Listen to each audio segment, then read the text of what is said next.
Good morning, everybody. Afternoon, early evening in the UK, where we're joined by Si Smith and Mark Mosedale, whose new book Gigs is uh, my early front runner for graphic novel of the year, and one of the, I mean, unfortunately, like Jesse Lonergan's Drome came out last year, so I can't say one of the best books I've read in years because like that There's too many good one books. is just Yeah, too damn good for so they can so still be one um of, surely. among the best books I've read since Drome. How about Well, that? I'm very happy with that because Drone is brilliant. I love Drone. Exactly. Yeah, Exactly. yeah. I mean, that's part of the problem right now. Like you can't get too crazy hyperbole with how good even the great books are because there are a lot of great comics coming out right now. But yours is Oh yeah. absolutely positively one of them. Um, I mean, I was just flipping through pages again before, and like any book that like I love just flipping through quickly too, where I'm like, oh yeah, that's oh, and I remember like that's my sign that like this is the books I love are the ones that I can read fast, slow, close, far, and everything in between, and yours is definitely one of those books. So That was. Thank you. A thank you so much for gifting it to us and the world in general, and the world should read it. And B, who wants to give me the counter pitch so that our listeners can know a little bit more what we're talking about? Before Sai volunteers me, I guess I'll jump into the fray myself, even though I still feel like I'm pretty terrible at doing this. But uh, here we go. So, in a future where AI has hoovered up everyone's jobs, the people of the world of gigs are stuck working. Are we allowed to swear on this? Oh, absolutely. Yeah, they're stuck doing dog shit, gigs, clues in the name, so that they can earn or qualify for a universal basic income. So someone has sort of solved the problem, or they've done it in the kind of crappiest possible way. And we've got six interlocking stories about different characters navigating this world. We've got like a punk who's stuck in a care home. We've got an aged out detective who's sort of eagerly waiting for his phone to ping so he can hopefully get some sort of law enforcement gig, but he ends up trying to solve a crap video game. We've got a street artist who paints at night and then has to paint over it to earn his basic income through the day. We've got a writer who's supposed to be chronicling the next steps of mankind into the stars, but she's actually stuck cleaning toilets on a space station for gigs, but for a basic income. We've got a drug runner, a literal runner who runs with drugs on a very sort of long, strange delivery, and a sixth story, which I don't want to say too much about, but reported abandoned oil rig and garlic. And that's what it is. It's sort of about, I guess, the thing I'm trying when I'm trying to be more ideasy about it is, I like to say that it's about ordinary people kind of stuck trying to eke out a living in the cracks between these quite inhuman forces of tech and capital, culture, and I think that's how a lot of us feel. I was going to say, hopefully, how a lot of us feel today. Hopefully, it's not how a lot of us feel today. I think it is how a lot of us Right. feel today. It feels like where we're going, if anything. I'd say for, comparison to other graphic novels, this is probably like the most stimulating look at the future since The Private Eye, if you're familiar with that one. Uh, Yes, the yeah, Brian K. Vaughan Marcus yeah, yeah.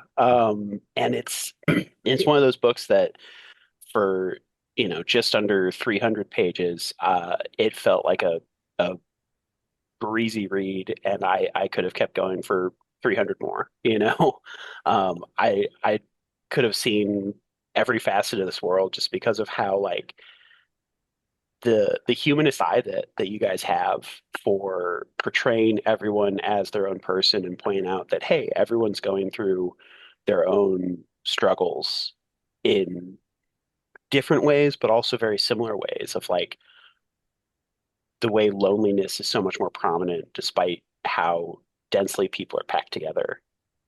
And even the way that you use you know, a lot of 9 panel grids to kind of show that too, where like every panel is a close up on someone's face, but it's still very confining and like claustrophobic feeling. Yeah, Thank, yeah, thank you. We were very careful. I say we, side mostly, but when I say we, the royal we, were Hmm. very careful about how we used the grid and at what points we sort of allowed it the page to kind of break out to something bigger. We wanted that to feel like how life feels sometimes. Quite yeah, Yeah. a lot of fiction tends to show you the big moments of most of your life, but then little more confinement. yeah. And that 9 panel grid just does allow you to go bang, bang, bang, bang, and the repetition and just in a lot of the compositions in those grids, we were trying to sort of hem the characters in, and there's stuff over the top of them, so Hmm. that um, so that when there is a bit of space above them, it really sort of sings. Um, it Absolutely. does give you that when it opens up, it really properly opens up. Absolutely. The cityscapes were breathtaking, honestly. And yeah, I felt like the structure of it really felt um it felt like it worked with the pacing and it felt super natural without ever feeling forced or tiring, you know? Like I've definitely read some stuff that's like, oh, okay, can you put down the grid for a minute? But I felt like you guys did a really great job of it fit. It really fit both the story, the art style, the storytelling setting. It was just it really blew me away, this book. So it, absolutely fantastic. I had a question of how did the two of you meet and start working together? So, well, okay. So Mark used to work in OK Comics in Leeds, which I think must have been where we first met. I'm not sure anyone remembers that, Yeah, no, but I we don't must think we have remember our first meeting. we must have crossed paths. Yeah. Yeah, yeah. And so then Mark also ran a comic book group, which I joined. And so I think that's when we had a proper conversation, I think, for the first time. And I'd been making comics that I was writing as well. And I'd sort of reached the end of I'd reached the point that my writing could get me to, and and they were fine, but I knew I needed to collaborate with someone. I knew Mark was a writer. He, he's a good bloke. I thought I knew I kind of I don't think I knew that you wanted to write comics, but I kind of Uh, thought you must do because you're a writer and you used to work in a comic shop. It was a good bet, wasn't it? Anyway, so I sent him an email and said, I'm looking to collaborate. Do you want to make a comic? And yeah, I'm going to pull Si up on a couple of things there. The okay. first is it was a faithful message, not an email. And the second Was it? is his comics were better than all right. You know, they were good Yeah, yeah. But the and right, yeah. remain good. Anyway, yeah, yeah, Um, yeah, when I got the message off site, I was like, ooh, ooh, ooh. You know, I think this is probably quite a common experience for people who write comics. Is that yes, they would like to write comics, but the opportunities to do it are limited or at least quite challenging. You either have to find someone who you sort of get on with and part with well enough to make something completely on spec for free, or you have to pay. And Right. I never quite had the money to pay someone, or at least not at the moment when I wanted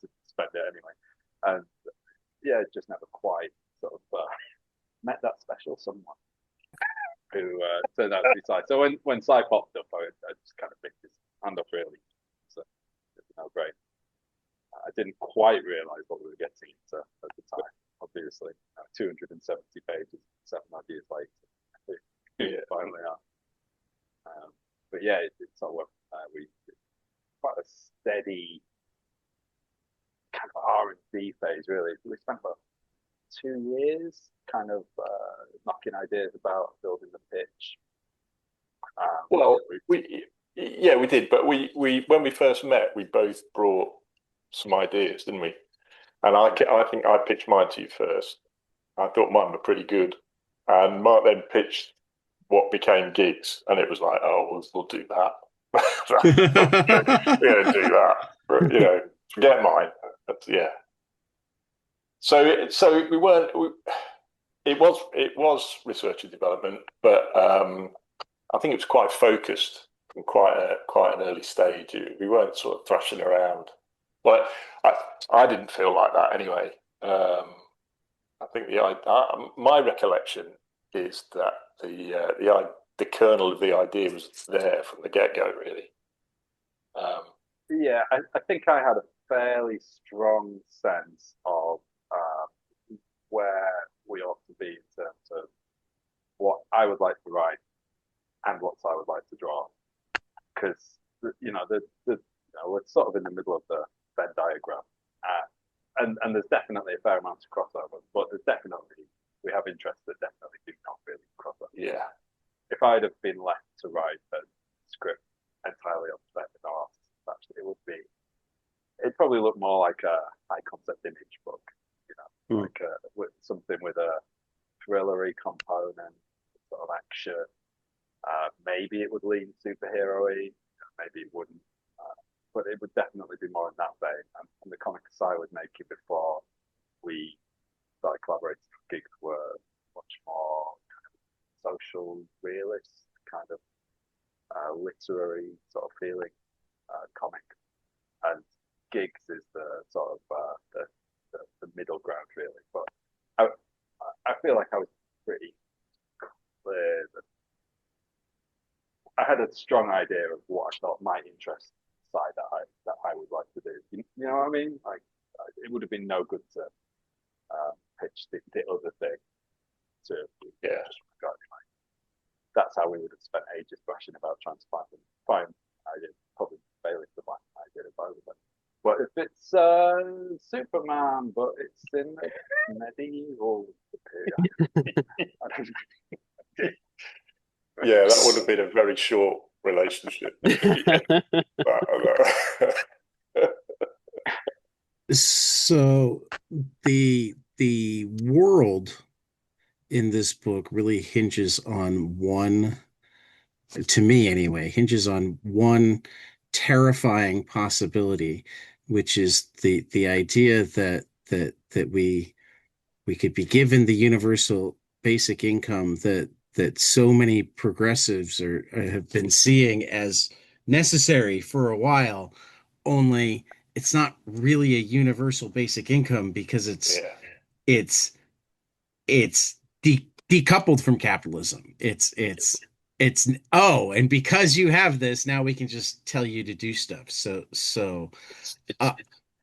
Which unfortunately is way too, like, as soon as I saw that, I'm like, oh, that's devious and so real.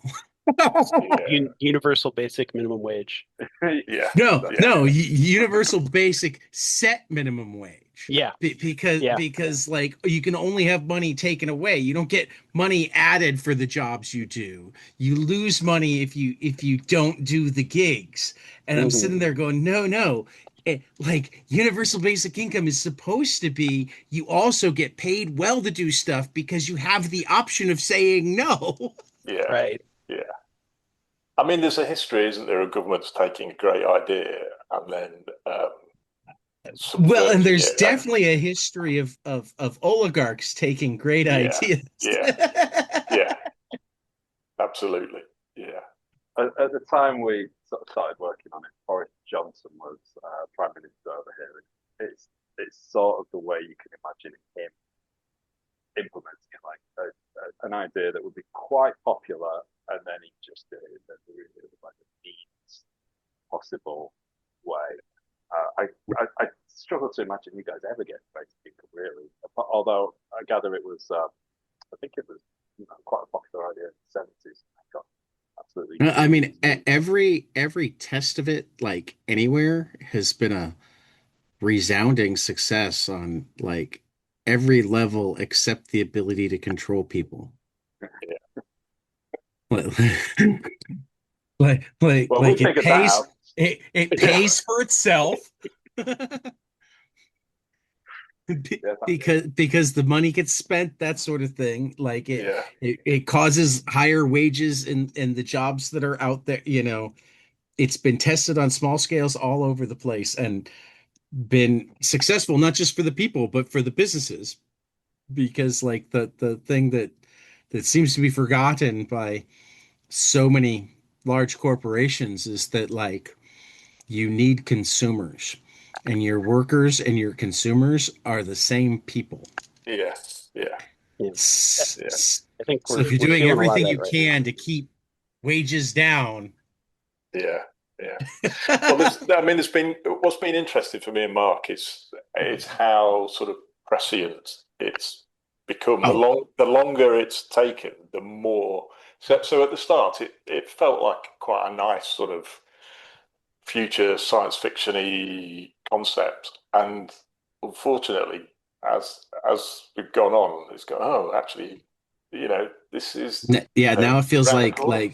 like Yeah, now I'm glad that it came out now because yeah, like it's the one that I can, okay, they're talking universal basic income now. We need to pay attention to the details. yeah.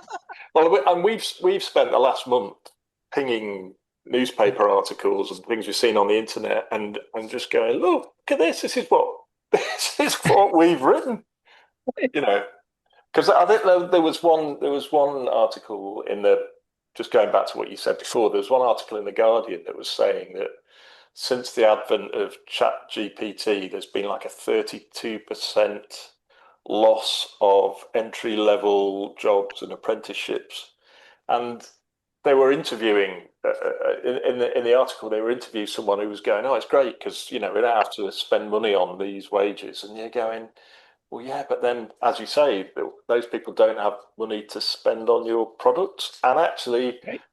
you're not bringing people through. So you clean out that whole tier of work, and then you Right. don't have a qualified workforce to take the higher level jobs in your company on.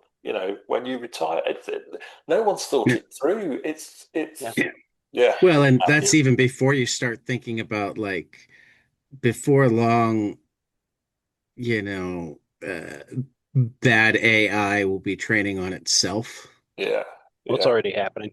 Right. yeah, Yeah. I know, but it will quickly reach a point where more of what Hmm. it's reading is AI generated yeah, Hmm. Well, and and not quite right. so yeah.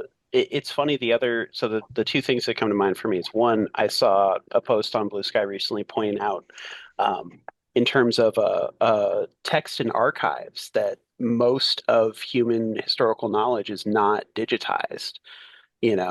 There's so many works and archives that you have to read and would need someone to transcribe. So like this machine has only stolen what's online. How can it possibly, you know, answer things to the completeness of the human experience?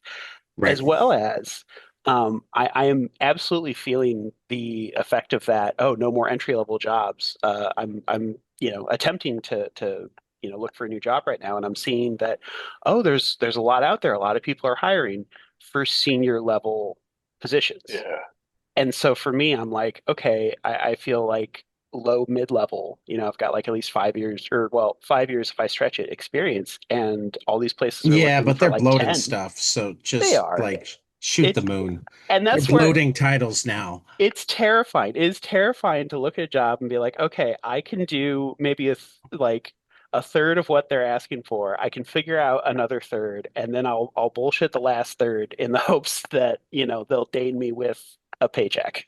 You I know, mean, half the people with 10 years experience can't do that much that's fair. Yeah. That's fair. because half of it didn't exist when they were starting and they were in Yeah. management positions by the time it did exist, so they didn't have to learn how to do it. I mean, that's the other problem that you're having right now is like the managers that want to use AI to help them figure out what their employees are doing because they don't understand it, but AI may or may not like That's feeling that at my current place too, where they want data.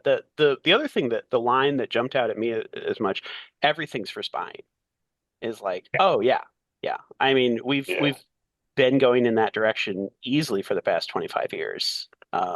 And yeah, it's probably the child's toy with cameras in its eyes was like, oh yeah, okay, yeah, we're not far off from that probably. Yeah. um but yeah, no, so talk to me about, I mean, you said a little bit that every good thing that the powers that be find a way to twist it, but like how did that twist pop into your head? And where did it wind up leading you? Because again, I feel like that element, the fact that the gigs are essentially slave labor now, because it's not we'll pay you to do this, it's we'll take away the money that you would make otherwise. And there's no knowledge for okay, who in the algorithm gets given what, there's so like there's this overarching feeling that like not things are not necessarily equal in terms of how things get spread out. um I think it just, at the time we started working on it, there was, that was when the chat about universal basic income just sort of got going. It was that initial kind of flurry of interest you get on that. That's, that's got popular. And it just, it sounded like, yeah, that might be necessary one day, but also, like, there's absolutely no way we're going to get the nice, like the good version of it. The version of it that we came up with, I think it's just a product of 20 odd years of the current politics that we're living through. It just feels, the idea of having some good political outcome just feels kind of impossible, really. I think Si likes to bill me as the more optimistic in that one pairing, and and that's sort of how I see it. And so, of course, it would be the worst possible version of it. I mean, governments do have to do a sort of minimum amount to kind of keep people happy, just to maintain the social order, and maybe they do have to decide that we need a universal basic income and figure out how to fund it. But it just seems it makes you quite vulnerable as well. Even if someone were to introduce something like that with quite idealistic uh, sort of yeah, with quite an idealistic bet on it, the next government might see it.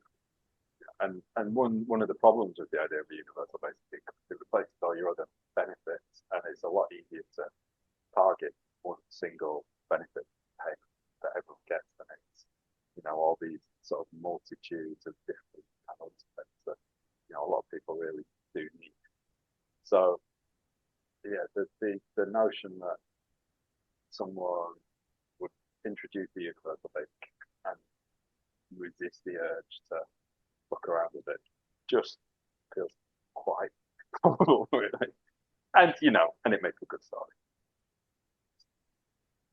It's an opportunity to tell stories. There's part of me that has an urge to do, like, we did briefly talk about having at least one story that was set maybe somewhere else, maybe in Finland or something, where someone's done the good version, the sort of good timeline version of universal basic income, and everyone's having their lovely time, making great stuff and looking definitely after be each other Scandinavia properly. somewhere. Yeah, Iceland, Finland, Sweden, Norway.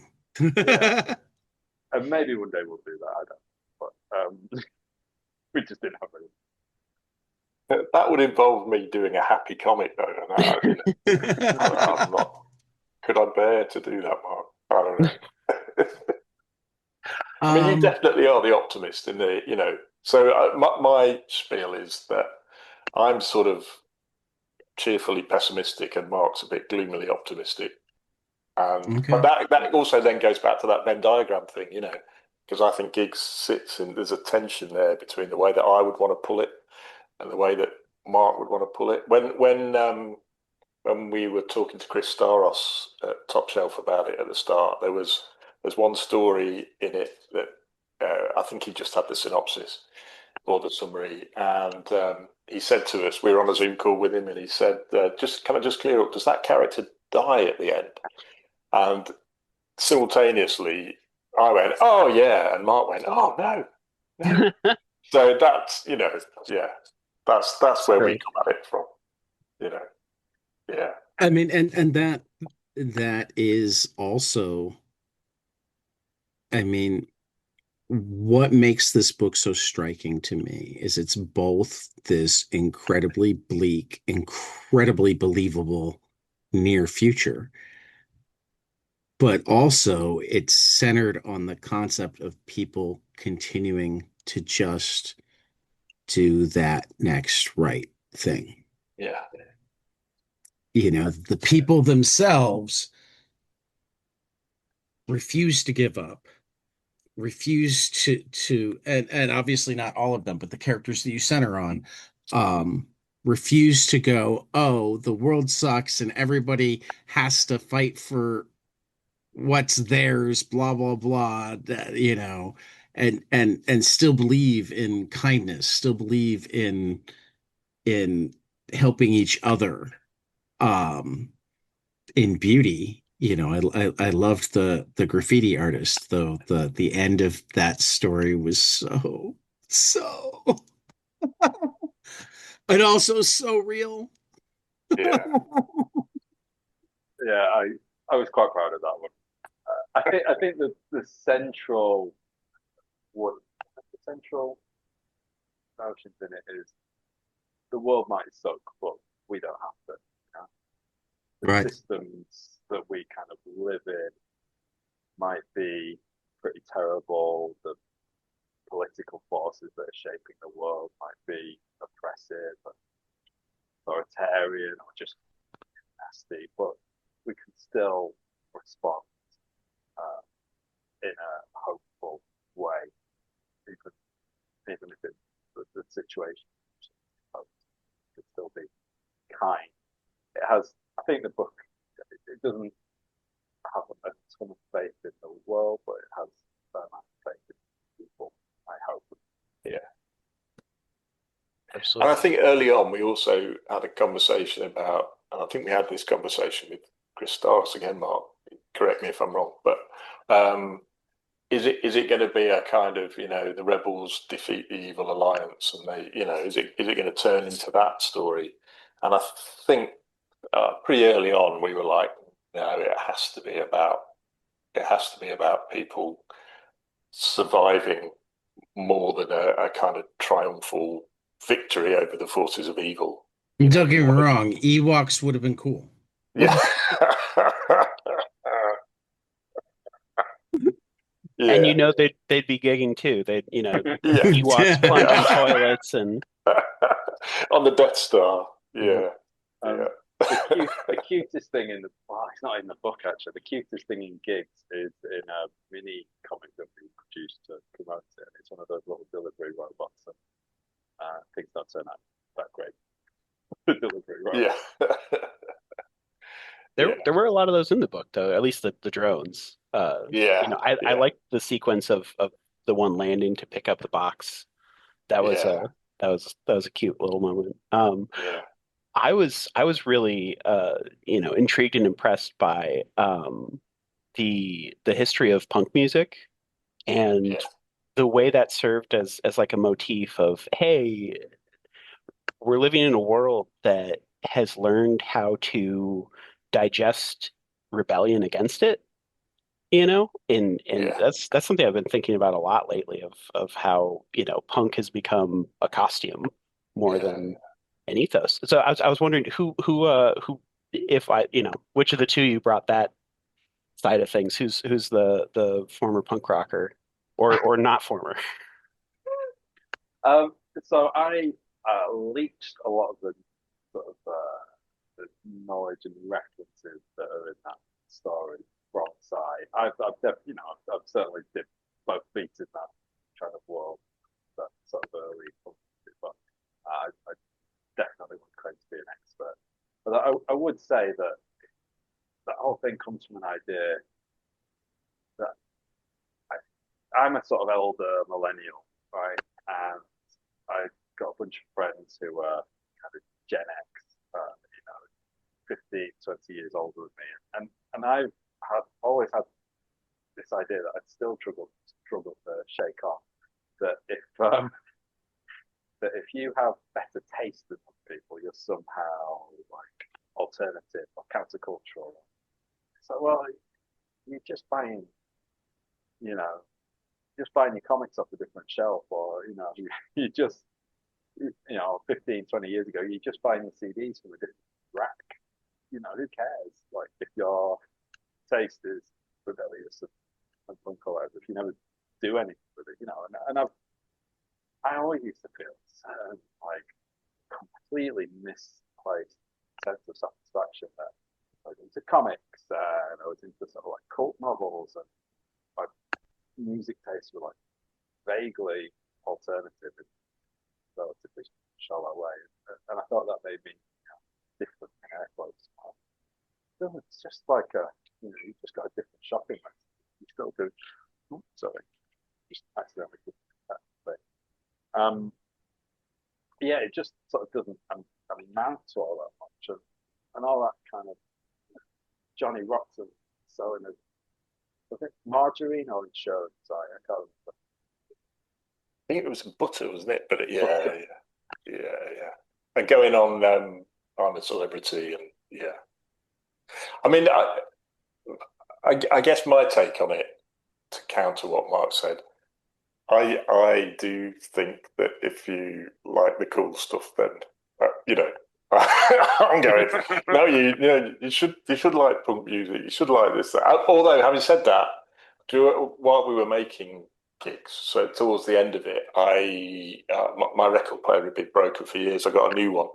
I got all my records out, and I thought this would be great. And I sort of started going through the vinyl, and my record collection is not as great as maybe I pretended to Mark that it was. There's some stuff in there that's like, oh man, yeah. So You can't all be I mean, gems. no, but it's not. It wasn't. I don't know. But I think that's also in the story. Sid the Punk. That she's not the most reliable witness, and that idea that you can sort of rewrite your own history through the music that you listen to, and or what music, art, whatever it is, comics, whatever you choose to sort of express yourself through, or to whatever you choose to sort of represent who you are.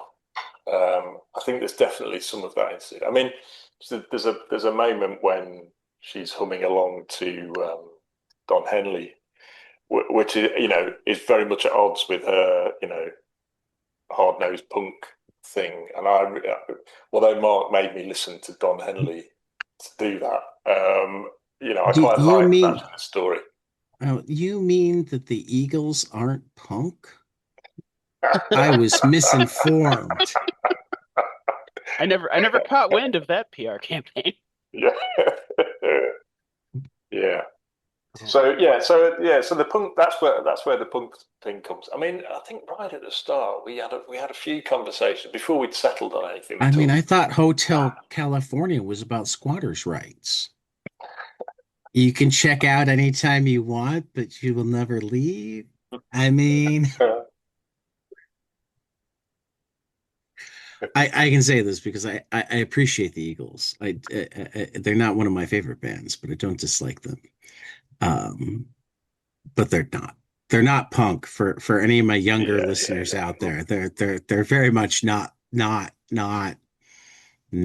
punk. Well, and there's definitely a version of Sid in the past that would have absolutely sneered at the idea of the Eagles, and Yes, yet when it comes on in the care home, she knows all the words. She's sort of humming right. along to it. She knows what it's about. She's got an opinion about it. So yeah, I I love mean, all that. because there's that I mean, it's something that's not as much in the era of streaming music and everybody Yeah, listening to their personalized playlists rather than radio and whatnot. yeah, But like, there are certain songs, or at least there used to be, that whether you liked them or not, you wound up knowing them. yeah, And that would generally mean that eventually you felt slightly warm about them. yeah, Not not generally when they were popular, but like, I can't stand most of the like late 90s pop stuff. Be it your Britney, your early yeah. Christina Aguilera, your boy bands, your NSYNC, particularly because I worked in a music store, so I had to hear Oh, way too much of that. oh, On the flip side, when I hear it now, still don't love the music, but A, because I don't hear it as regularly, it's not quite nails on a chalkboard anymore. And it kind of takes me back to like yeah, the joy of working in a record store, yeah, So it's like, and like that's also something that I really appreciated in terms of this book is because our two main characters are from different generations.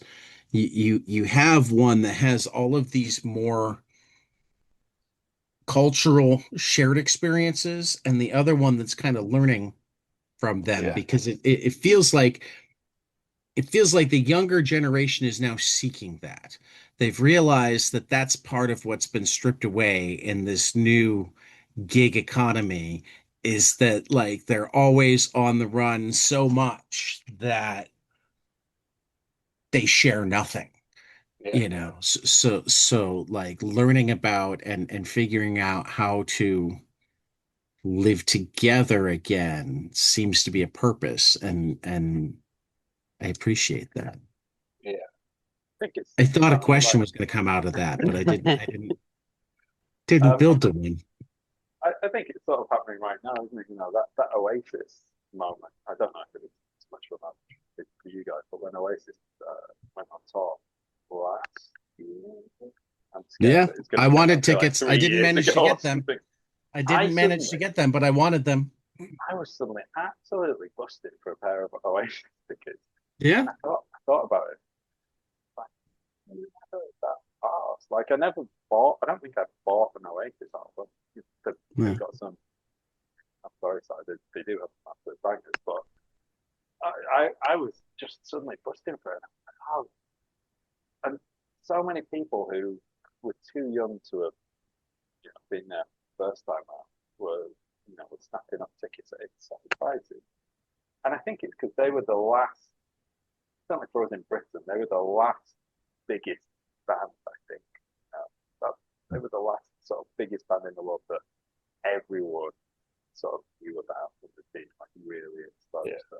Sort of And pre-streaming. yeah, Right. Yeah, yeah. I think that's one of the reasons Pearl Jam keeps their following in the US is that they represent that last vestige of Seattle grunge that's still yeah, around, um, that pre-streaming, And they've evolved just enough over time to continue bringing in a new audience. Like they don't not work on streaming.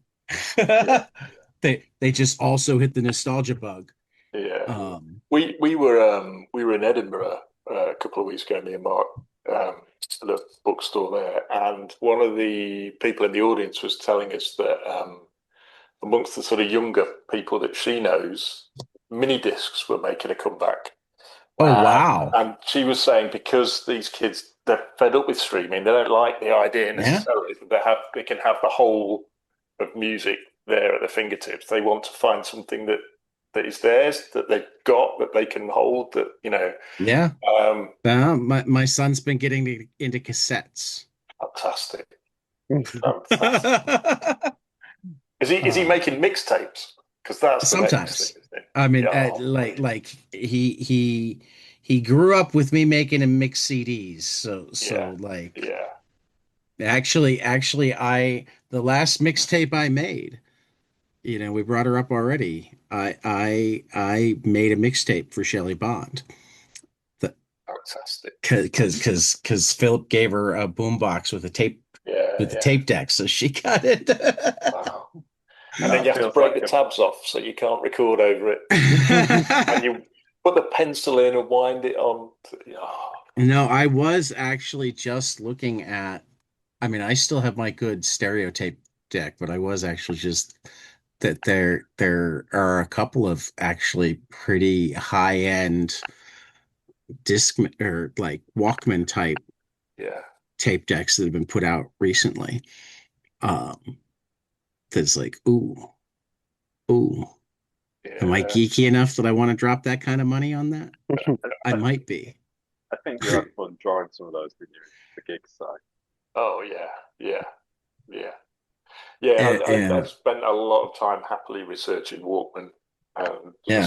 just going, Google Images, just pages and pages of Walkmans, just sat there happily staring at them. Yeah, Yeah, no, all of the mixtapes I ever made were CD to tape, Yeah, but I've got enough vinyl now that there's a part of me that wants to like do the vinyl to tape yeah, mixtape yeah, just just to do it. yeah. Ah, it's brilliant. I'm, It's I'm, brilliant because you have to sit there and Right, physically listen to the thing and press the button and then press right, pause and then line it up. You can't. You right. get a list on Spotify and you just type the things in and there it is and bash and then Well, it I mean, There's suggesting still stuff. there's still a skill to song selection and pacing. Like there is, Yeah, yeah, but I when I make playlists, I try to make them as mix albums, so it's not like, yeah, hey, yeah, here's 100 songs. I'll try to yeah, keep it to like right. 15 or so. No, And no. yeah, you can work with the flow. So it's not like it's a lost art form, but I do agree that there's something But the special to having this. tactileness. I mean, Yes. yeah, Yeah. I Physical when media I was will working in the still music reign supreme. stores and they were starting to go away because the MP3s were coming and streaming was yeah, starting to come, that sort of thing. And I'm sitting there going, yeah, no, they're not, it's not going to go away. It's going to go back to vinyl because yeah, vinyl's the most fun. yeah, I bet we're only a Google or two away right now being able to just create a Spotify playlist and record it. I'm sure that's Oh, going to yeah. I'm sure so Yeah. many mixtapes are done that way. Yeah. I bet it's done. I But mean, are they as good? when I mean, I didn't do it with Spotify because or anything else because I digitized my own CD collection ages ago, but when I made Shelly her mixtape, I didn't do it old school where I was playing a track off of a CD at a time. I did it from my vast, yeah, like 300,000 track MP3 library, where I put together the playlist and played it into the tape deck. yeah, yeah. The best of both worlds there. Yeah. Um, but yeah, no, I mean I think that's the other thing though that makes gigs so real is as we move to the future, there's always also weird longings for the past. Yeah. Um, one of the things I'm quite proud of, actually, is just that we have like real music in that. Like, you don't, I mean, correct me if you know otherwise, but you don't get a lot of science fiction that actually addresses kind of real culture all that much. Not enough. You know, um, I mean, you did have, the Cantina Band and Max Rebo in Star Wars. So I mean, it's not unheard of. I'm sure they were calling back to what were they calling back? I'm not going to keep talking because I'm probably embarrassed. But yeah, I think one of the things that works in gigs is the fact that it is quite grounded in the past. Yeah. Um, a lot of the architecture you could find around Leeds, where we live. Um, there's a lot of kind of cultural references. I mean, obviously, we have cheated a little bit. If we were really doing it, we'd figure out what the next 20 years of music would be like, and that would be in there as well. But we made a couple of glancing references to projected future cultural moments, but not Right. too far into that. But I think it gives it an air of it grounds it in our present day. Yeah. Particularly that first story work Well, way I, kind of builds a new thing. I think what it does really well that also isn't done as much in sci-fi. Some of the best sci-fi has it, but like the people are people, you know. People have enjoyed music and art for as long as there has been music and art, and people created it because they needed it. That's how long we've had music and art. We Yeah, we we needed it sometime long before we had any way to record it. Like music is older than writing. It's all but impossible to figure out how long we've been doing music. Same with art goes back to cave paintings. You yeah. know, Our street artists doing the same thing as those guys, sort of scrolling. right, It's actually right. doing a disservice. They're painting on cave walls with whatever it was they were using 10,000 S- years ago. So, like the fact that your characters are still so steeped in and driven by a need to create and enjoy creation of others is part of what makes it very, very, very real. It's like these things don't go away just because technology changes, you know. Um, Well, I and think go ahead. that's the optimism of the book is the idea that no matter how much the world around us changes, we're still here, and that people are Right. still the same. They're finding the things that they're missing from the world. They're missing the independence and the choice, um, and and ownership. I mean, Mhm. we're already in the era of you know a streaming service that purges their own content for tax write-offs. Right. That we're it, I play a lot of video games, and within the past couple of years, I learned from a friend of mine that, oh, well, the game isn't actually on the disc anymore. That's just like a pass key that gets you to download it and like interconnect with their servers. So, back in the day with Nintendo cartridges, yeah, the whole game was in the cartridge, but not anymore. It's just like a key to get you into the game. And Right. then if the company shutters, then, oh, this doesn't work anymore because those servers are turned off. It's the idea that We rent these things that we used to buy. yeah. Yeah. And those I think that in a future where everything is going to be temporary, we might see a few eras of permanently lost media because it might show up and then get torn down just as fast because we're seeing that happen more and more in capitalism and in entertainment with a lot of shows only lasting 1 or 2 seasons. Um, and these companies so desperate for quick cash that they're not investing in anything. So then physical media is going to be what people fall back on to discover. because that digital playground is going to be constantly, you know, painted on and painted over and painted on and painted over until it becomes just corporate chill. Yeah. So, Yeah. So I mean, yeah, to mesh the two of yours, optimism and pessimism, uh, with a broken world and wonderful people. I apologize if my cat is saying more. Um, I'm gonna ask Simon. I always like to ask artists. Um, well, actually, before we get to this, how do you guys work? I mean, because it sounds like you did a fair amount of like in-person brainstorming collaboration. Um, but like what level of scripting is Mark doing? Well, Is he are you doing panel breakdowns or are you doing a looser script? You're it's working sort full on Marvel style. I mean, the very short answer to how we work is inefficient. So we do have scripts. We also had a Slack channel that had thousands upon thousands upon thousands of messages on it, that all of which just kind of got deleted a few days ago. I was gonna upgrade to Slack Pro, but yes, to speak to impermanency, um, Slack was already hiding a lot of it behind the paywall, but now it's just gone and deleted it. So Well, so much for the special edition with all of Yeah. the. there goes the archive. Um, so the way we worked did shift a little bit over time.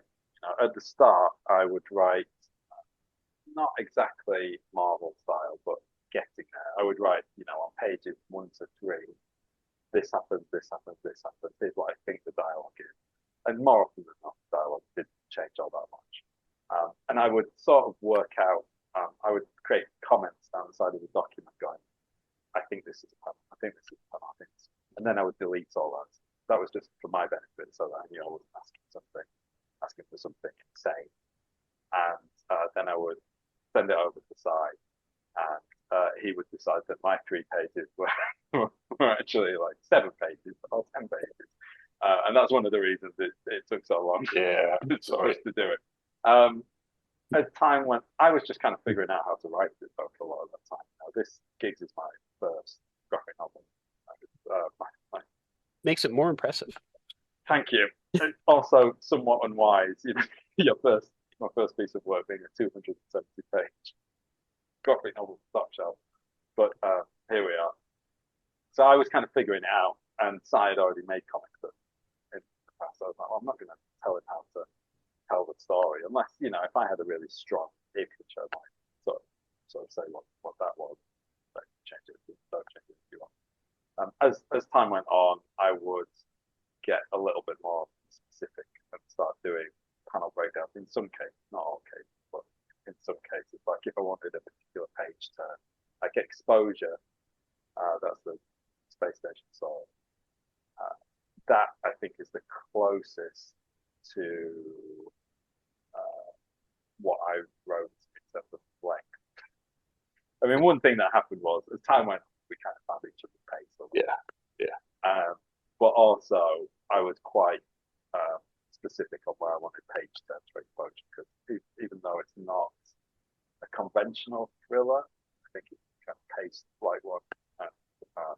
So I was, in that case, sort of stuck with my page turns. Really, you didn't have the option of adding extra material, or not that he was adding, more expanding and letting the story breathe. So yeah, it got a little bit more. My script got a little bit more focused. A lot. But I think as well, though, it goes back to what you were saying, Mark, about the Venn diagram. So you've got your sort of DC, Marvel, superhero, 20-page, end it on a cliffhanger, get in, get out kind of thing. And then you've got my bande dessinée, why have one page when you can have 5, where nothing much happens and there's just beautiful things to look at. And I think over time we just worked each other out. It was a little bit of a dance at the start, I felt, where we were trying to not tread on each other's toes. well, actually, maybe I wasn't trying too hard not to tread on your toes. But anyway, I think we worked it out over time.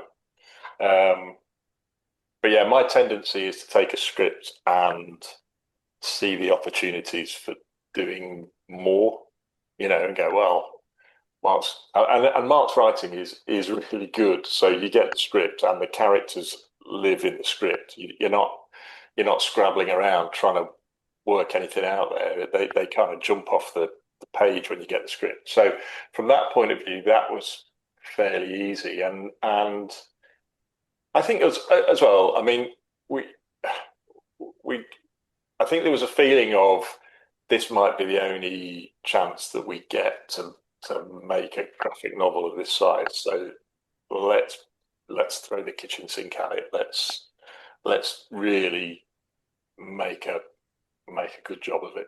And Top Shelf, Chris at Top Shelf, didn't hit us with a deadline or any kind of overbearing restrictions. As long as we kept him informed of what we were doing, he was like, "Well, just yeah, keep me in the loop, show me what you're doing, and you know, when it's ready, we'll talk about publishing dates and all that sort of stuff." So there was a lot of freedom there for me to just have a whale of a time drawing buildings and space stations and just properly go for it. So and yeah, and as Mark says, that's one of the reasons why we started in March 2019 talking about it, and we handed it Oh, in wow. November 24 to Top Shelf, I think, and then it went through Wow. the edits and things. But yeah, so and like Mark says, it's not an efficient way to do it, um, but it's the way It, that we did it. efficient isn't always the best way to do Yeah, art. absolutely. Yeah. Um, I think it's interesting that I have read and still read a fair number of the comics and get a lot of those guys like writers and artists are the people who pop up on podcasts and you see artists saying, "Oh, how much they don't want to draw more than 5 panels on a page." And I'd sort of internally used a lot of that, but it's funny. A lot of the rules that you see from artists who are working with writers, they're not the rules that people who are writing for themselves, drawing, will apply. If you look at a lot of cartoonists, they will happily chuck 16 panels per page. Whereas I think if you handed in a script for a Batman comic with 16 panels on page, Frank You Miller definitely Frank aside, Miller. Yeah. yeah, yeah. I mean, I think it also depends a lot on like both what I mean, because Si brought up the Band-Aid Disney. So like it depends on the style of the stuff that they've grown up on, but it also depends on like uh, are they working somewhere with not necessarily universal basic income, but like Yeah, enough services that like they don't need to desperately get this done in a short amount of time to yeah, not starve, yeah, or That or are they working somewhere where yeah, that's something I'm thinking that a lot of that like 5 panels per page, always put the you know the first speaker on the left. A lot of that like condensed comic writing advice from Marvel and DC. I think that comes from the idea of, okay, here's how to consistently make a 20-page comic that can be drawn in a yeah, month. Here's right. here's how to not ask for too much work to slow down the pipeline. And that's not always the best storytelling, yeah, you know. Right. I think it is Kieran Gillen is, self-deprecatingly joked a couple times about how working for Marvel made him a worse writer for needing to over-explain things and yeah, reiterate plot points and you know there's something to that, but at the same time I still love his work, so it's what does that say about us? But anyway, um Well, I mean, but I think he said it tongue in cheek. I would argue yeah, that it changed his writing. yeah, Um, and some of that is worse and some of that is better. Not all writing has to be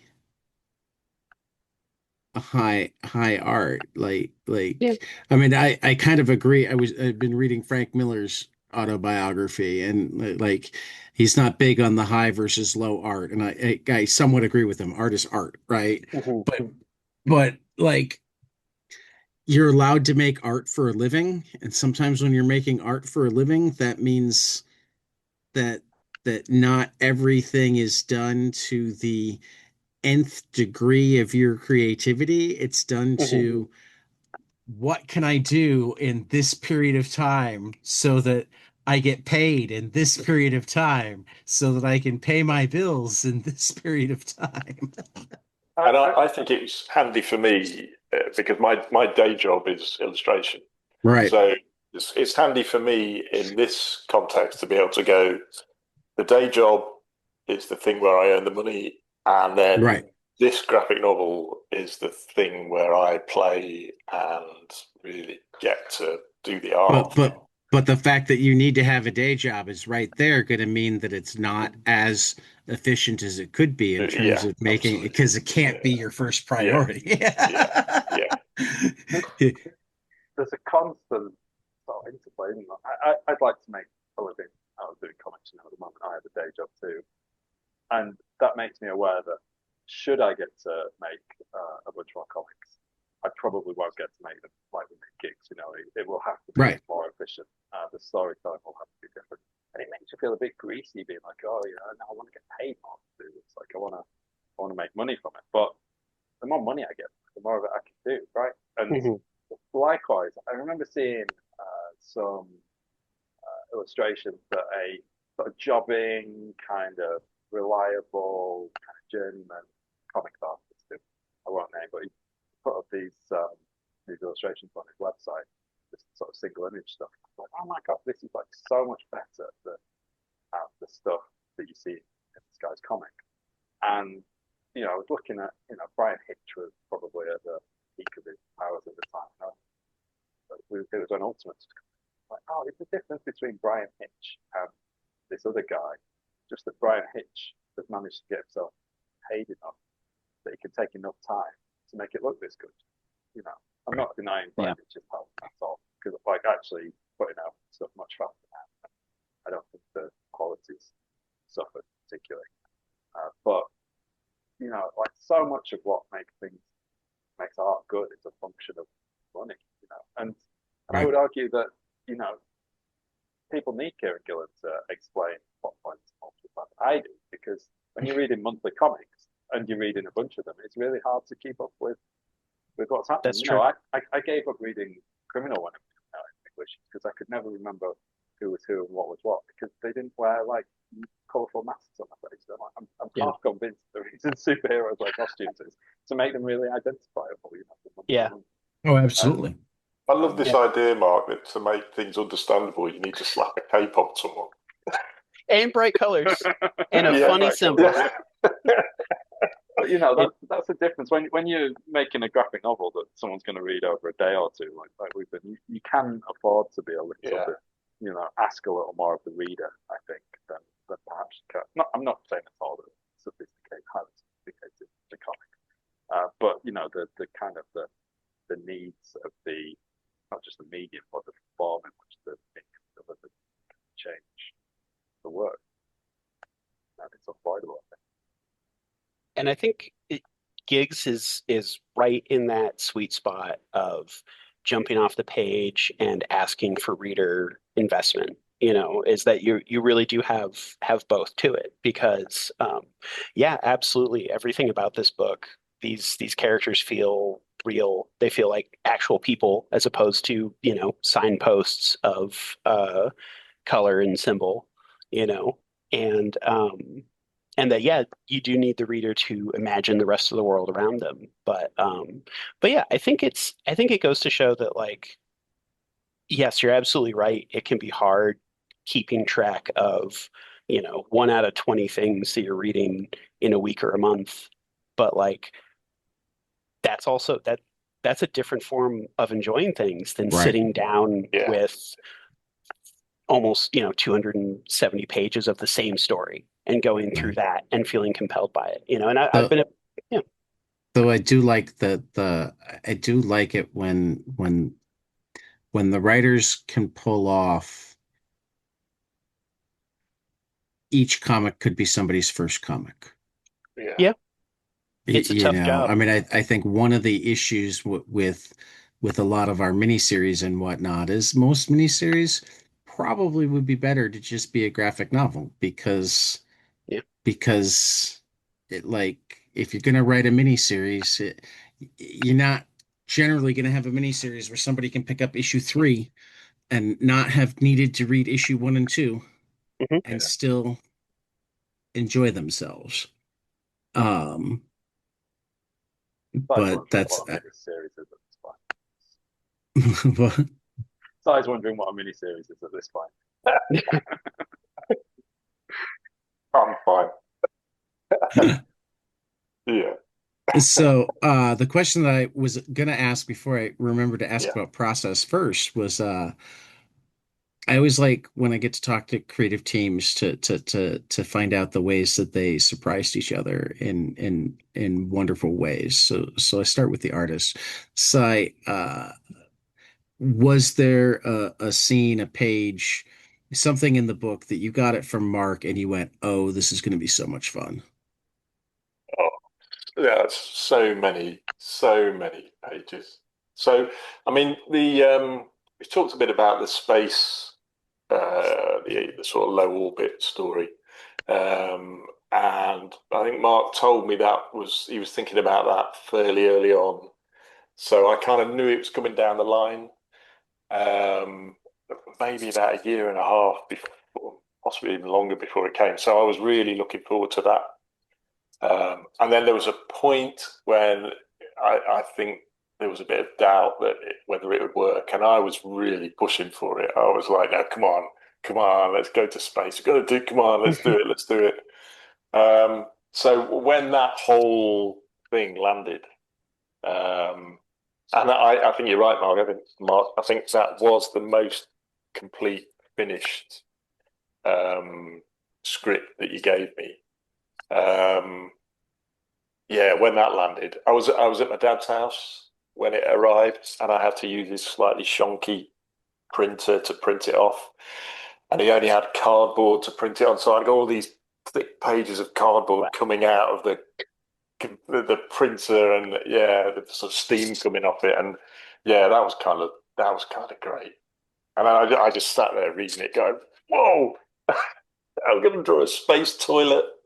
And I'm gonna, yeah. So all of that, yeah, that was a very lovely moment to receive that script. But I mean, I think the whole thing of working with Mark, because you know, I didn't, I've not really read any of his writing at that point, but like I said before, I knew that he was a good bloke, and I liked him a lot, and yeah, so every time I got something, it was like, oh, this is going to work. This is good. So yeah, it was just an ongoing. I'm making it sound like it was a glorious sort of trouble-free process the whole way through, and we I think we hit a few little bumps here and Isn't that how there. comics making always is? Yeah, yeah, probably. But yeah, so all yeah. I mean, and I know that's a bit of a that's possibly a slightly vanilla kind of answer, but it was just a really yeah. It No, was that's just a great answer. Well, I've got a question for Si actually. What oh what yeah. would your plan, Si, for if we got 10 pages in? You're like, "Oh, shit." Did you have an escape plan? No. Or you were just going to draw it, whatever it was. You'd be like, I've, well, I've, I guess I'm drawing this for the next 5 years now. well, I think I probably thought if it's no good, it'll peter out. It'll just it'll just drift away into nothingness, and you won't be happy with what I've done because I can't. If you sent me stuff and I couldn't see it, then what I gave you back wouldn't have been much good, and you would have been dissatisfied with that. And I think it, it would have been the opposite of what happened. I think it would have just dwindled, whereas in fact it felt like it kind of what's the opposite of dwindling? Whatever that is. Snowballing. Yes, whatever. Yeah, yeah. So yeah, it did that. It did that. So Alright. So Mark, the kind of flip of that question I like to ask the writers is, um, was there a scene that came back to you that you looked at it and you're like, oh, this is so much better than I had it in my head? Yeah. So the most obvious one would be we have a rave scene in which I wrote, they're all wearing digital invisibility cloaks. It's a massive rave. And that's, a couple of minutes work, you know. And then so I had to draw this double page spread where you have to figure out what the digital invisibility cloak looks like. And I didn't most of the time if I wrote something, I would have a strong idea at least of how it could be done. Not necessarily how I would do it uh, by any stretch of the imagination, but I would at least have a strong idea of what it could look like as a page of comics, because that's only fair, right? And but I wrote that with a very vague. I could sort of picture what it would look like in a video game or in a film, perhaps, but not really as comic page, unless maybe it was you could sort of imagine, maybe not too difficult to imagine like the Bill Sienkiewicz version of that, someone who's a bit more uh, surreal with the sort of scheme and colour and stuff. But I really didn't know how that would look. And so I obviously absolutely smashed it. It was and that because it was looking at Sidepath's work, it was I knew that he would draw great characters. All the character work would be amazing. It was less clear from past work what the more science fictional elements would sort of come back as every single time and stepped up and smashed that. And that was really gratifying. I took a certain amount of pride of like, oh, I made him draw that. Look how good it is. I made him draw that. And he wouldn't have drawn it otherwise. No way. So he really grumbled at me about that page, that spread. It's like, what is this? I'm gonna have to do it.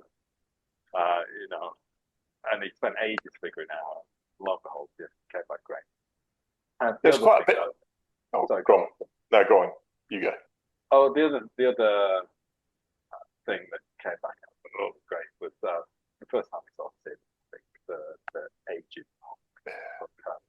because she just probably looks like a real person. You can really imagine meeting her down the pub and sort of chewing your ear off 40 minutes before you pretended you're did a run to catch up with your mates again. So she was like, she just looked like she lived her life immediately first time I saw the page.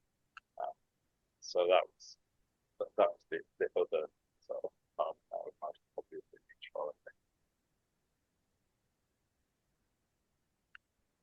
So I cut you off, Si. What were you going to say?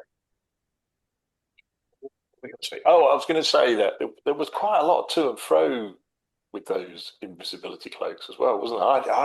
I did quite a lot of drawing to try and work out what they'd look like, and I did some that they were in sort of these weird costumes that looked like sort of dead octopuses, and then other ones that had sort of like had sort of spheres all over them and stuff.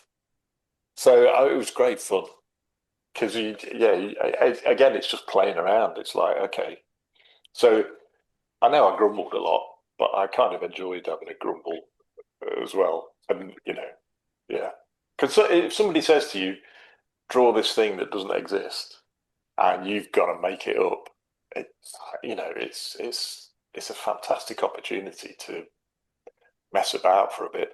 Because no one can say, well, that's not right, can they? No one can tell you you've got it wrong.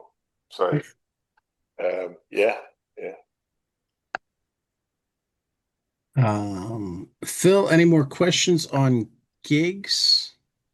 Uh, I think I asked most of what I wanted to. I just, I could keep raving about it. Well, I guess the one question is any ideas for the sequel, or you set to move on and do something new? Well, we started. There were stories that we didn't include in it, um, and we have got a little Google Doc where we've just plopped a load of thoughts and ideas for future stories and things. So, I mean, I don't know how many are in there, Mark. Maybe a dozen. Yeah, Maybe. more than we could do in one book. I think. Yeah, Whether they're yeah. all the dollars or not entirely I sure. think the ones that you've put in there probably are. History would say it's probably best if we looked at them rather than what I'm dropping in there. But Yeah, I mean, to be fair though, that's because by the time if I put something in there, I'm kind of like I've got an idea in my head yeah, of how that would play out as a story, whereas you can just put something in there and say, blah, blah, blah, and now you figure it out. Go on. yeah, that's true. Yeah, There you go. that's revenge for the invisibility cloak, isn't it? Yeah. So we've done that, and then we've also just done a thing with Shelley Bond. That was Or where I was going to take us to. yeah, yeah, You got to do 4 pages in subculture, yeah. um, for the Devil's Arse, um,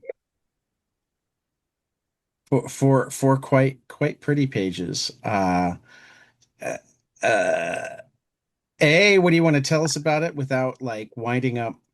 I mean, I guess I can talk about subculture some, and I'll encourage people to go listen to my talk with Shelley and Philip about subculture, where the anthology itself is like appreciating in both real and fictional form, like the microcultures of the world, not just not just the Britpop fan, but the hardcore. Somebody give me a band that's like smaller than Suede. um, Could y- y- could put the Will Potter yeah, there Yeah, we go. yeah. within. We'll cut. Yeah, the hardcore Cud fan. Yeah, um, I almost just said geezer, but then I'm like, oh wait, that's fictional too. um, but beyond all of that, she gave like one of the tightest assignments that one can give. She gave it as a 4 page assignment. So tell me as much as you're willing to, because I don't want it's hard to talk about a 4 page story without yeah. spoiling it. Well, shall I Um, tell you about the brief first? Like yeah. she'd sort of said, "Oh, I'm doing this subculture anthology in the new year. I'll send you out the document so you can pitch on it if you want." Oh, yeah, okay, cool. Yeah, I mean, not just yeah, okay, cool. I was like, I'm gonna get the pitch for Shelley Bot like that. Fucking amazing. And then she sent it, and I was like, whoa, this is like a very specific brief. You know, it was that it had to be about a subculture. I think real or imagined. I think there was the opportunity to make up a subculture. Um, and it has to have, it's 4 pages, it has to have an element of fable or myth to it and Yep. some sort of twist ending. And I was like, oh, that's extremely focused. 4 pages and it's got to sort of straddle these two kind of worlds and um, it sort of has to have a twist. Like in a way, a lot of it hung on like what page she had you started at, right? That's where do you get 2 page sets or do you get one? And when you've only got 4 pages to work with, that's a huge difference. And Hmm. finding some, Didn't it have to have some technological element in it as well? A piece of oh, technology. it had to have a piece of technology that dated it to a specific um, period as well. Wow. Um, so yeah, there was, and yet from that quite specific brief, story kind of emerged fairly fully formed for me. I was up there. It just sort of, it just kind of emerged out of a lot of the reading I'd been doing. Like the location of our story, the real location that appears in folklore, and it immediately kind of suggested the story that we told. It's about a young dad in the 90s sort of escaping to um, rape culture and the way that sort of bears out. Uh, and there's quite a strong mythological element. I can't really say any more without spoiling the hell out of it. The other thing I would say was page 3. I guess you guys have both read it. You probably know more about it. I'm looking at it right now. Yeah. We all we've seen of it is what we did and what Shelley posted on social media. So you know more about it than we do at this point. But that third page was the one I was feeling nervy about when I came into writing because it had a lot to carry with that third page. And The it third wasn't, page is beautiful. yeah. Well, I didn't necessarily know Si was drawing the story when I pitched it to them.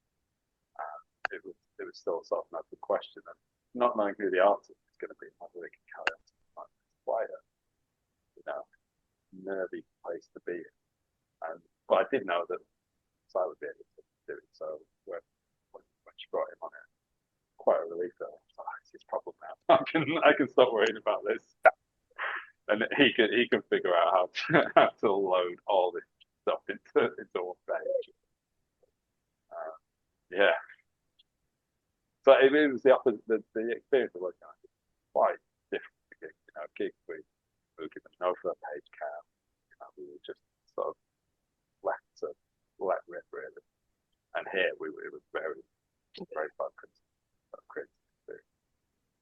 Yeah, and we got sort of we got quite a lot of notes back from Shelley about the roofs and then the artwork, and it said it was you quite. got quite a lot of notes. Yeah.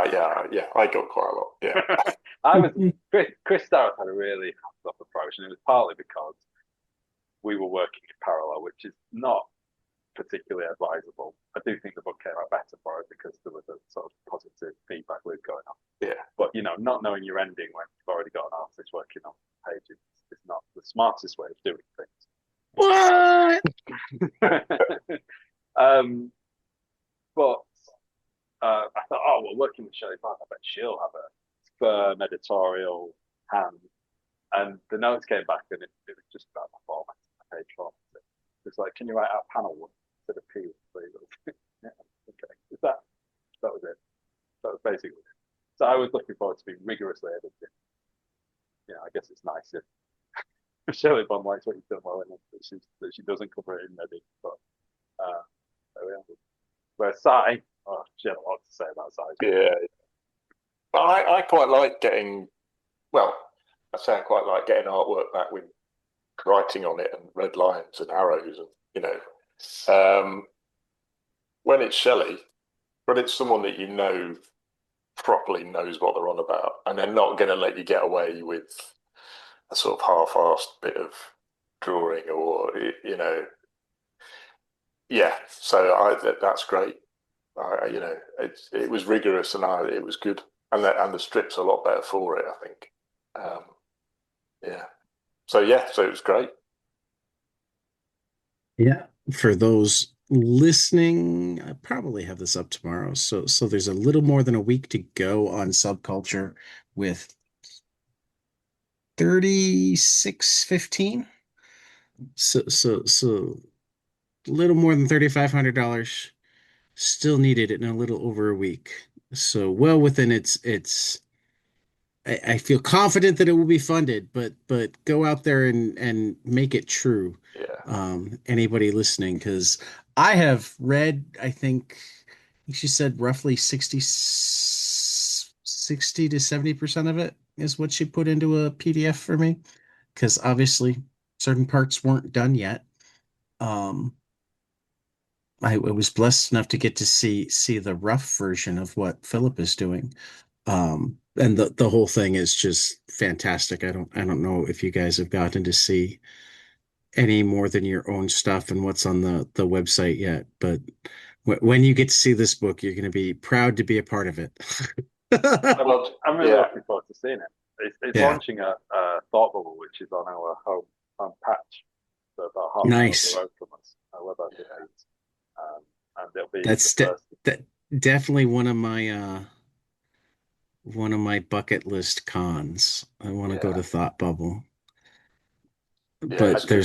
there's the whole getting to England thing, Yeah. And they moved it to which would Harrogate as well, first which require a passport. you're not. I don't even have a passport. Wow. I should do that sometime. Yeah, yeah. I Get a think passport. Come to Leeds. Yeah, yeah. Yeah.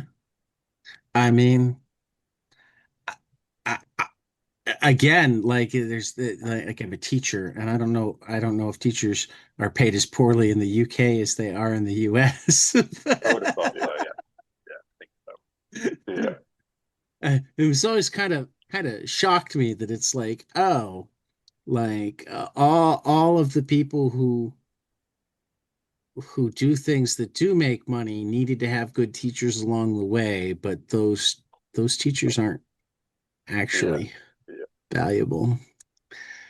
Um, but I love it. So like that's not really a complaint.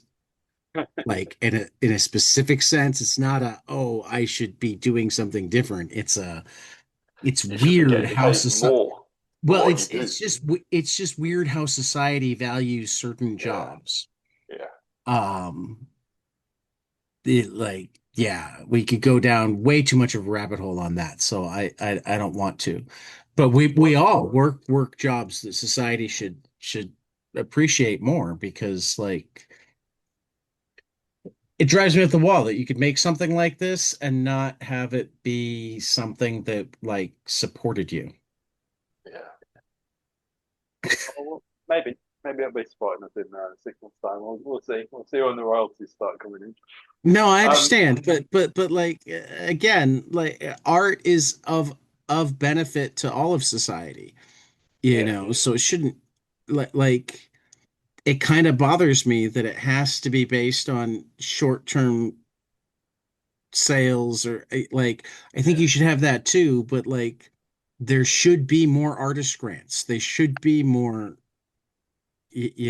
like society is better for these things, and like I mean, I heard Kate Beaton do a talk at CXC a few years ago, and one of the things that she pointed out was that um, there really aren't that many lower class stories in comics or literature or movies, because the people who live those lives don't have the time or the luxury of time to be yeah, able to tell those stories. and that was one of the great things about pulp, wasn't it? It was effectively it was at least in England. I don't know so much about the US sort of country, but it was a working class uh, art form, or to Right. some degree anyway. Maybe yeah, I can correct me on this, but it was sort of funded by the fact that you could do squat and not pay rent, and also you could live, not a great life, but you could subsist comfortably on benefits at the time, whereas now that's Right. borderline possible. And um, yeah, we like Ireland, I think, has a universal basic income program. It's still Hmm. going on for the arts. Now we've got CMA as a result of that, a bunch of other sort of great art and Right. culture coming out of that. And you might ask, well, why are we funding the artists and not the nurses in this way? Very valid question. But um, And my answer is, why aren't we funding them both? yeah, yeah, exactly. But one of the things that we wanted It to do doesn't with have to gigs, be an either or. yeah, exactly. And but one of the things we wanted to do with gigs was tell, like, I keep wanting to call gigs working class science, but I know that my wife will string me up because she's got actual working class background, even though she's a graphic designer, and I'm very firmly middle class. But we did want to tell stories about people who are not, they're not the heroes of anyone else's story. They're not, Right. you know, people who are struggling. You don't get sort of a lot of science fiction about working class people, really, Right. and you don't get if someone starts at the bottom, they don't typically stay there. And, we wanted to, just talk about ordinary people. I think you don't get enough of that in science fiction again. I'm not saying all genre fiction. I'm sure there are plenty of counter examples, but um, that is something that we wanted to do with it. To go back to your Right. earlier point, there's a great line in The Bear that Uncle Jimmy says, where he says, "Everything that brings people joy struggled. Restaurants, the movies, Yep. like art, culture, like all these things that bring people joy. Like no one can make it work out." Right. So maybe didn't share.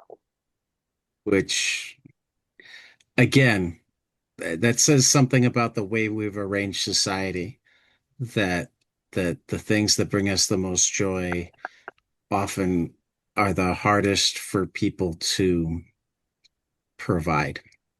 Yeah. But we're gonna move into closing questions now. I have a couple of standard closing questions.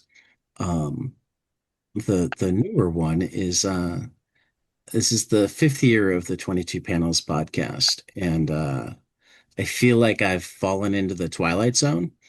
Um, the people that I talk to regularly, um, or even just get to meet, the experiences I've gotten to have. I mean, I got up at 9 a.m. and I got to talk to the two guys that made the book that I just I mean, like, just the fact that I can finish reading a book and confidently send emails to the people who made it and say, "Hey, I'd like to talk to you about your work," is surreal. Um, but like there are all sorts of surreal aspects of my life, from the friends that I've made to the experiences that I've had, etc. And I find that that's true of everybody in comics, probably everybody in the arts, but certainly everybody in comics. So I started collecting those stories. Tell me something that has happened because of your experience in comics, um, that you just kind of look back and pinch yourself and go, was that really me that got to do that? Um, yeah. No limits. Yeah. Do I go, Mark? Yeah, you go. So one of the when we were doing the research and development, there's a guy called Liam Young who is a speculative architect, and that's the sort of futurologist kind of guy. He's brilliant, and he's done a lot of. He makes films. He's an architect who doesn't make buildings, and he's just fantastic. He's really worth looking at. And I looked at a lot of his work, and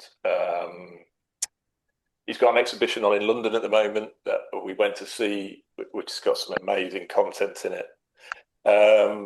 And about a week and a half ago, I had a message in Instagram, and it was Liam Young saying, "I saw that you mentioned me in an interview. I feel very honoured." And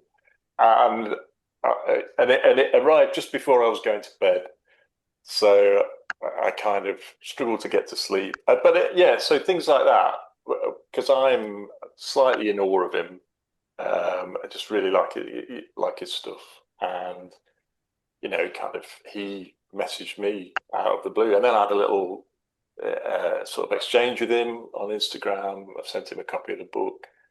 So yeah, so that's pretty amazing. That was a lovely moment. A sort of excitably sleepless night of thinking I've got to respond to him in the morning. That was the first thing. But yeah, so that's been a really lovely thing and a slightly surreal. Because when you make something like Geeks, you spend a lot of time in a room on your own with it, and obviously me and Mark talked about it, and if there were a few people that saw it.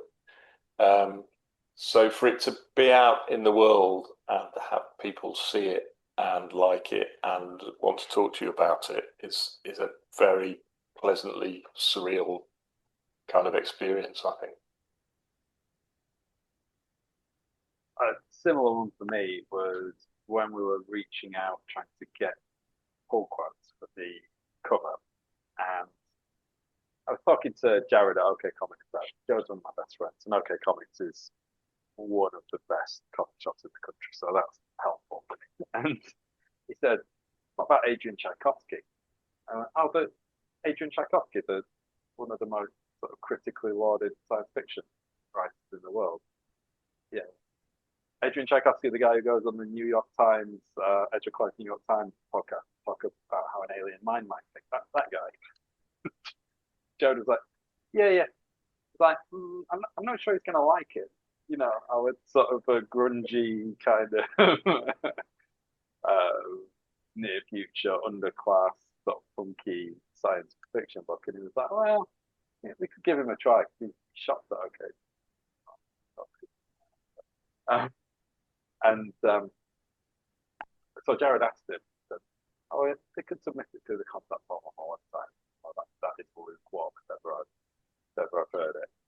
And so I sent it through the contact form because I was like, not expecting too much. You know, if you've ever had to do one of these things, it's very sort of hit and miss, you know, just kind of cold approaching people, trying to get them to read your thing completely untested. So I sent it through, didn't think much of it. And then like 2 days later, I opened my inbox and it was Friday evening. There's a message from Adrian Tchaikovsky saying he absolutely loved it. Sort of science fiction we need more of. Wow.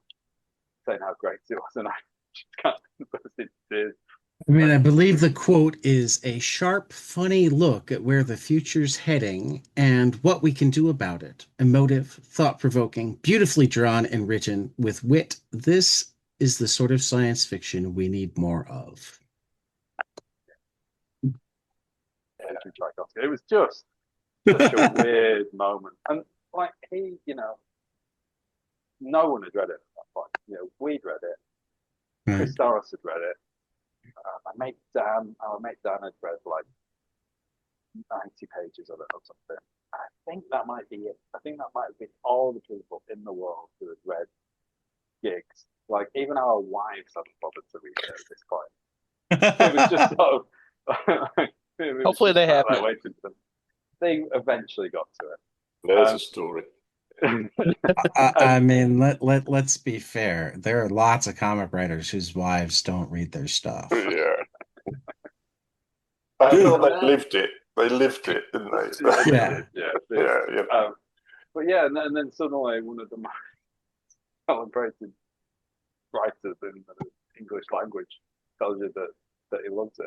It was quite an overwhelming moment because we thought that maybe there was something there. You know, Top Shelf picked it up, so that was the first sort of sign of validation. But you know, you're just working away on your own or together, but also on your own, thinking, is this anything? Like, is this good?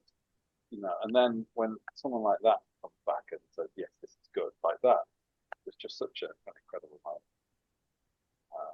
And I'm not, you know, I'm not sure if he realised quite the impact that had, but he did come to our watch, so that's pretty cool.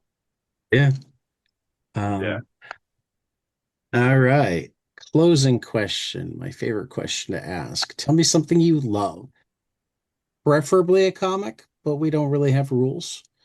Preferably storytelling, but again with the rules. But something that you love that not enough people around you have experienced, and you wish that more of them would, so you had more people to talk about it with. You can go first, Mark.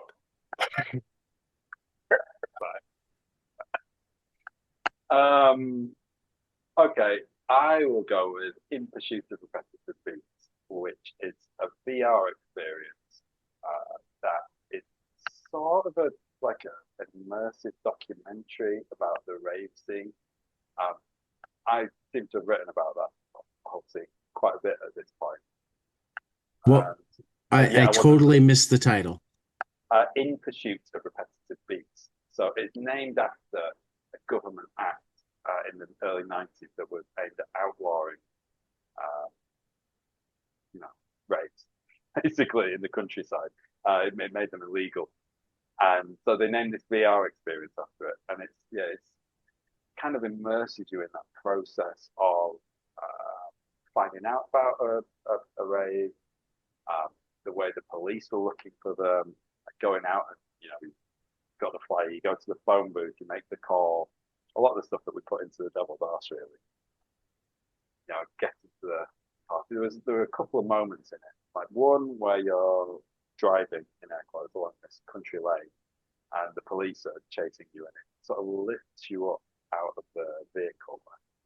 Music, boom, boom, boom. And it's not my type of music at all. I'm a guitar music, so I've got very boring music taste. But the music's got it's lifting you out of the car. It's got psychedelic effects are kind of streaking around you, and it just lifts you up and lifts you up and lifts you up. And it made me really emotional. I felt I was kind of like, is this what dying feels like? And then again later on, like there's a moment where people dancing all around you and the light just comes up and up and up and up and up. I was sort of trying to get at that feeling, Devil's Art. But there's a pretty good reason not a lot of people experience that, is that you have to go to the place that's hosting it. Where, it's quite expensive. It can only be in one place at once. I'd sort of wondered, why is there not more like narrative reality? And the answer is it takes a lot of people to make one happen. But that was amazing. I would highly recommend that to anyone as well. The website looks very cool. Oh yeah. So hopefully that's given you enough time, side to think of something. No, no, it has. I mean, I was going to say Pluribus. Is it Netflix? You're allowed Apple, to say Apple that. Plus. Yeah. Apple Plus. I You would love even be in good Pluribus. company, because Yeah. that was the joint recommendation of Mark Russell and Bryce Ingman the last time they were on. Okay. So yeah, well, I'm happy to be in that company. Yeah. I love that. I mean, Mark mentioned our wives, and my wife hated it, but that kind of increased the joy for me, because somehow there was a kind of like, this is great, this is my thing, Right. So, and it's very in keeping with the sort of character in it as well. Yeah, so I would say Pluribus. I loved it, and what I loved about it was um, you couldn't quite tell where it was going. Every time you thought, oh yeah, I've got a handle on this. I know what's happening next, and then it didn't happen. I love that. I absolutely love that. So yeah, I would say Pluribus. That's mine. Have you seen Vince Gilligan's other series, Better Call Saul and Breaking Bad? No, you see, Oh, okay. I have a problem with big long series. If I don't get on early enough, Oh, okay. there's just too much of it to watch. So That's fair. like The Wire is another thing that I've got on my list. I've got to watch The Wire. And Yeah, it's like, wow, it's a little bit like homework. yeah. Well, and it's also, yeah, you've got to invest the time, haven't you? So Yeah. and I think I was quite fortunate with Pluribus because I caught it near enough the start. hmm So I'm in for season 2 now. I'm in for the long haul with that. Oh yeah. Yeah. So yeah, Breaking Bad is definitely, and Better Call Saul. Yeah. It's on the list. They're good. They're good. What you've heard is definitely right. Yeah. When I retire, the other problem There is you go. I've got two I haven't adult watched either of them sons. either. You see, I have two adult sons as well, and one of them's a bit of a film buff, so he's always recommend. Have you seen this? Have you seen this stand-up? And I go, no, Yep. I'll put it on my list. I'll put it on the list. It's a So, growing list. My son keeps me very, very. I have adult children too. I have grandchildren. And yeah, my son's always like, have you seen this? Have you seen that? You got to watch this. yeah. Actually, that's just reminded me though. The other film the film that I would recommend is The Ballad of Wallace Island. The That is Ballad of The Ballad of Wallace Wallace Island. Island. Oh man, it's just the greatest film. Honestly, it's it's so kind and heartwarming, and probably not what I would normally go for, but it's just a beautiful film. Yeah, it's comedy. Yeah, it's great. That's one in the middle of the Venn diagram of things that we like. Yeah, yeah, yeah, Quite love Okay. it. yeah, and it's just a lovely film. I think it must be on Netflix or on some streaming service. It's on Prime Video. Yeah, yeah, watch that. It's not long either. It's about an hour and 40, is it, or something like that? 139.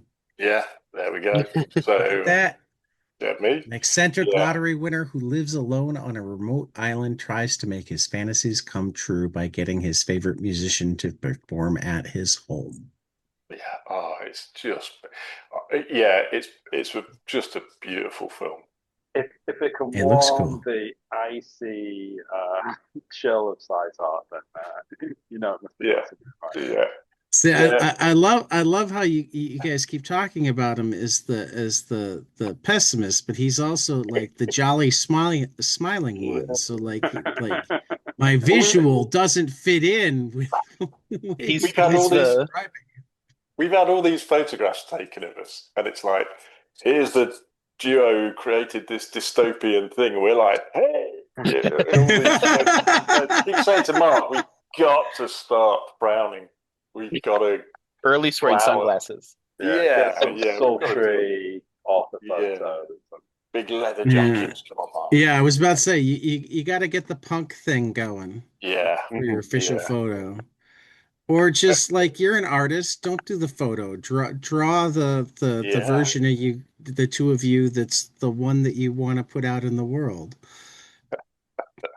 Side's got a properly miserable picture that he did of himself that shows up as his avatar in various Yeah, places. that's And true. we made him get a real photo Yeah, yeah.